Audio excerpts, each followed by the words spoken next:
بسم اللہ الرحمن الرحیم۔ السلام علیکم ورحمۃ اللہ وبرکاتہ۔ تناول اسلامک اسٹوڈیو سے ہم آپ کو آج پھر خوش آمدید کہتے ہیں۔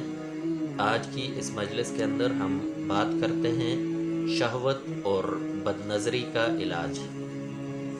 تو شہوت اور بد نظری یہ شیطان کے بہت بڑے تیر ہیں، ان سے بہت بڑے گناہ صادر ہوتے ہیں اور انسان اپنی عزت نفس بھی کھو جاتا ہے۔ انسان معاشرے میں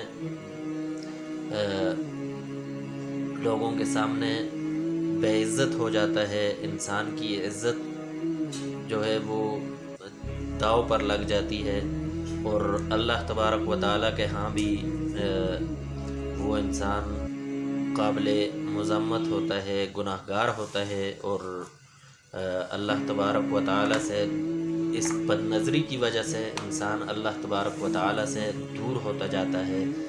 دور ہوتے ہوتے پھر انسان کہیں سے کہیں پہنچ جاتا ہے اور اللہ تبارک و تعالیٰ کو ناراض کر بیٹھتا ہے۔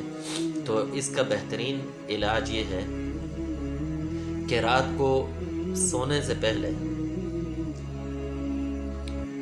اول اور آخر 11 مرتبہ درود شریف پڑھے، اور انتہائی توجہ کے ساتھ یا حمید یا باعث یہ 100 مرتبہ پڑھے۔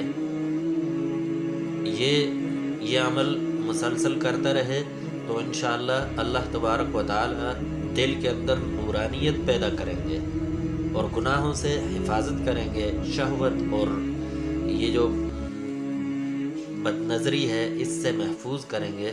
اللہ تبارک و تعالی ہمیں ایسے مذموم گناہوں سے محفوظ فرمائے اور ہمیں نیک اعمال کرنے کی توفیق عطا فرمائے۔ وآخر دعوانا ان الحمد للہ رب العالمین۔